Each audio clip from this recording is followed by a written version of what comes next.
Picture this. You walk into a room full of strangers at a networking event, and while everyone else is nervously trying to figure out what to say next, you're 3 steps ahead in the conversation. That's the power of what intelligence officers call a conversation map. Think about flow charts for a second.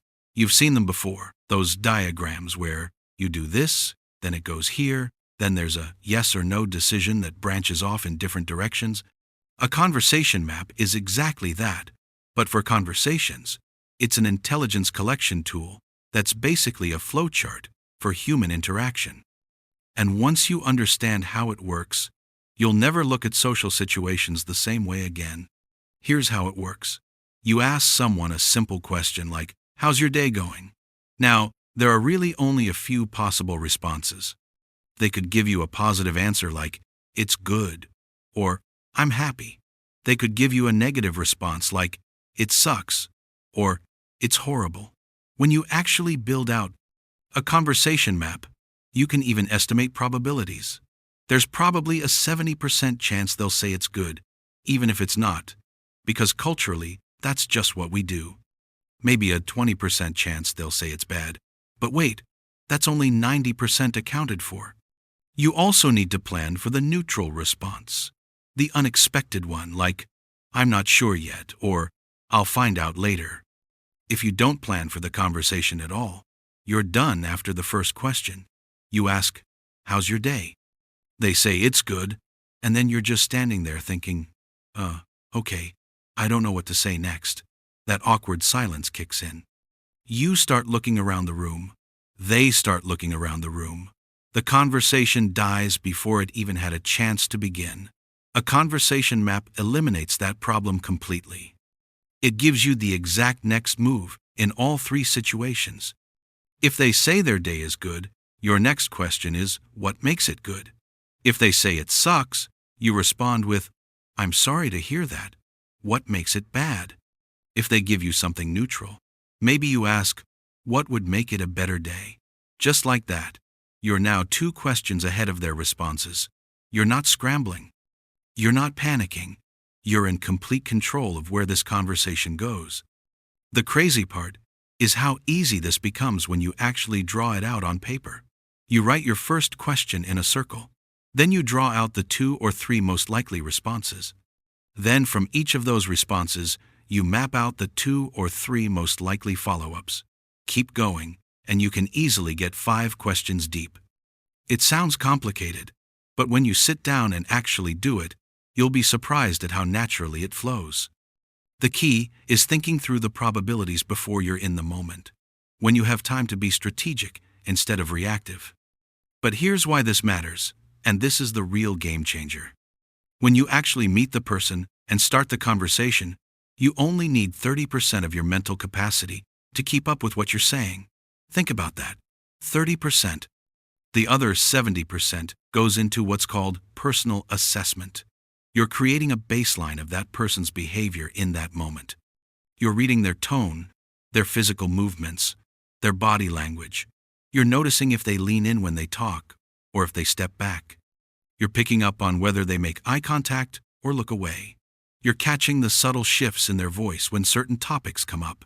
By the time you get through questions 4 and 5, and you've collected 5 responses worth of input, you start creating new questions on the fly. Now you're engaging in what intelligence officers call a deliberate dialogue, a real exchange of information. You have everything they've told you, plus all the assessment data you've picked up from how they've behaved. You're operating on a completely different level than everyone else in that room. While they're trying to remember what to say next, you're gathering intelligence, building rapport, and identifying opportunities. Let's put this into practice with a real scenario. Imagine you're at a fundraising event, and you specifically went there to network with business leaders and community leaders. Before you even step through those doors, you already know the setup. You already know the environment. It's probably nighttime. There will be hors d'oeuvres and a meal. Everyone's going to be there for about 2.5 to 3 hours because it's a fundraiser. There will be speakers on stage, music, tables, the whole deal. Everyone's dressed in suits, ties, or whatever they think passes for fashionable formal wear. People will be mingling, drinks in hand, trying to look important or trying to meet important people. That's your scenario. That's your battlefield. Now let's build the first 5 questions.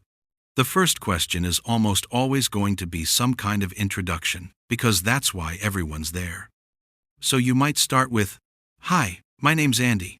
I'm with Everyday Spy. What are you doing here?" You have no idea who this person is, but you know that in this room, you're going to have to talk to people, and people are there specifically to talk to other people. You can get away with a simple conversation starter. The environment gives you permission to be direct.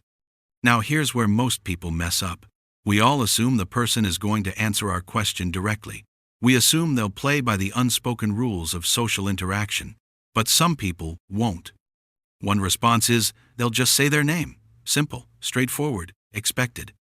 But another response might be, "I'm the host of the party," or some other way of explaining themselves through their role rather than their identity.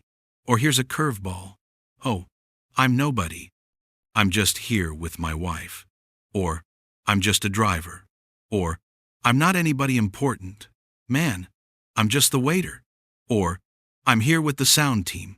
You might get any of those responses, so you have to have a planned response for each one. This is why a conversation map is so powerful. It forces you to think beyond the obvious. You've got the peer response, where someone says, "Oh, I'm Brett. I'm a YouTuber." Cool.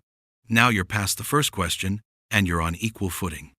You can build from there.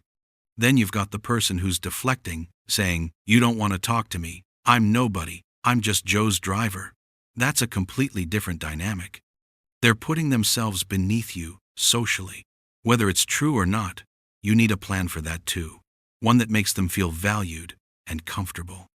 And then you also need to be ready for someone who's being unexpected or snarky, maybe trying to be funny.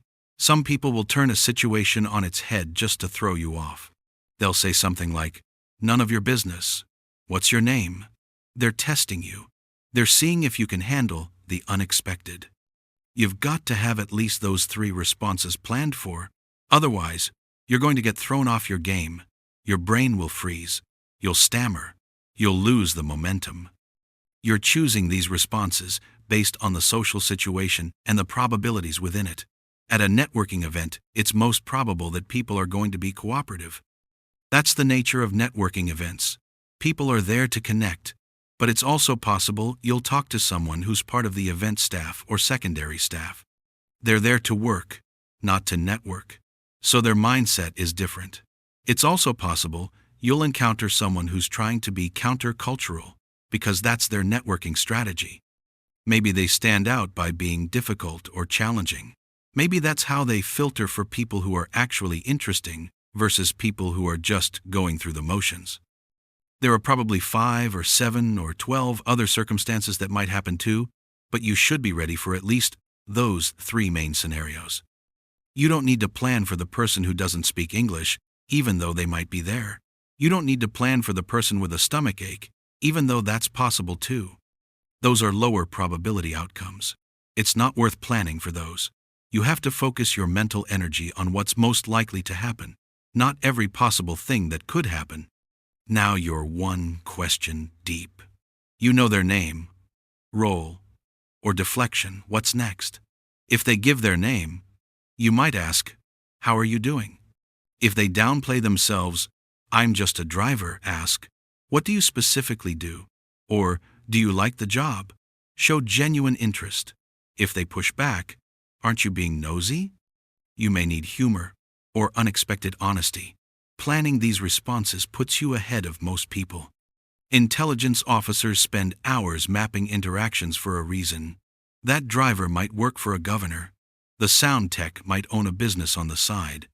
Even someone who seems unimportant can have proximity to power or connections you can't imagine. Job title or self-description is never the full story. The CIA has a saying, "Everybody is worth a cup of coffee." Treat every person as a potential link to something bigger. Don't focus only on executives, attractive people, or a narrow profile. The quiet, overlooked, or seemingly boring person may hold the exact connection you need. This is about preparation, presence, and intention, not manipulation. When you're prepared, you can be present. When you're present, you can be genuine. Genuine and strategic interactions create opportunities and connections you might never have expected.